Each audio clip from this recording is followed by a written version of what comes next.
Today I'm going to talk through examples of food which are associated with Italy but are actually not traditionally either Italian or Sicilian. Now, I'm not saying any of it is bad. Taste is subjective, but I'm going to explain if how much each is traditionally Italian. If you think I've missed a key example, I'd be interested to read your thoughts in the comments. Sicilian food is not the same as Italian food. If you don't believe me, I've produced a separate video on this and I'll put it in the description. Spaghetti bolognese. Spaghetti and bolognese sauce are both of Italian origin, but traditionally in Italy they are not served together. Let's start with the sauce. Bolognese sauce originates from Bologna. It is actually called ragu and is a mainly meat sauce made up of beef and pork with some, and I mean a small amount of tomato, not the other way around. Spaghetti is traditionally not served with bolognese sauce, as it is the wrong pasta to collect the sauce.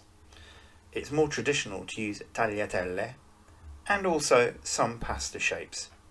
To learn more about La Bella Italia, consider subscribing. Spaghetti and meatballs are very similar to spaghetti bolognese. They are both of Italian origin, but they are not traditionally served together.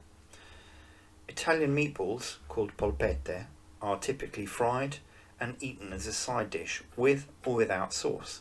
Carbonara is a sauce which originates from the Rome, Lazio area. It is a specific recipe which is extensively modified away from Italy. Traditional Italian carbonara is a sauce based on egg, pecorino and pork cheek, guanciale. International carbonara and even some modern Italian carbonaras include pancetta, bacon abroad, cream very much abroad, mushrooms and a whole range of other ingredients. Recipe. I have to say I breach this one fairly regularly. Pizza. Now I could probably do a whole video on this. In Italy, pepperoni is not a sliced meat, so pepperoni pizza is not traditionally Italian. In Italy, if you ask for pepperoni, you're more likely to get peppers, which are the salad vegetable. I don't need to tell you that pineapple does not exist on a pizza, and if it does, it's not a pizza. Traditional pizzas are thin crust. You don't really have this concept of thick or stuffed crust. The Italian pizza has a thin layer of toppings as well as a thin crust, and certainly an awful lot thinner than I've experienced, for example, in Chicago, America. I won't name the distributor, but the thick layer of toppings more closely resembles a British flan or a French quiche. Of course, this is not a hard rule.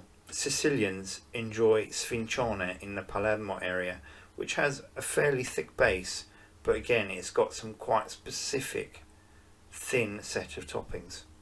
Fettuccine Alfredo is a sauce allegedly invented by Alfredo di Liello in Rome, made of fettuccine, parmesan, butter for his unwell pregnant wife. Fettuccine or spaghetti al burro is a genuine Italian dish of butter, parmesan, pepper, which is made in the time it takes to cook the pasta. Fettuccine Alfredo is much more popular abroad and even as a restaurant dish in America, and it includes things like cream, meats. These things are not traditionally Italian. Caesar salad was invented by Cesar Cardini, an Italian-American restaurant owner in Tijuana, Mexico. Melanzane alla parmigiana is a layered baked dish made of fried aubergine, eggplant, with tomato sauce, mozzarella and parmesan. There are a number of variations that involve meat, alternative sauces, chicken, parmesan, all those kind of things. These are very much an American invention. Before we get into coffee, I'm going to say coffee is very subjective. Everyone has their own preference. Some don't like it at all. Traditionally, Italians love coffee, but have quite specific rules as to what they drink and when they drink it. Traditionally, cappuccino or caffè latte is a breakfast drink. They can be drunk at other times, but not typically after a meal. The reason for this is an Italian wouldn't necessarily drink a milky coffee on a full stomach. Instead, they drink an espresso, a macchiato, which is coffee with a spot of frothy milk. The alternatives are endless. Caffè freddo, which is iced coffee.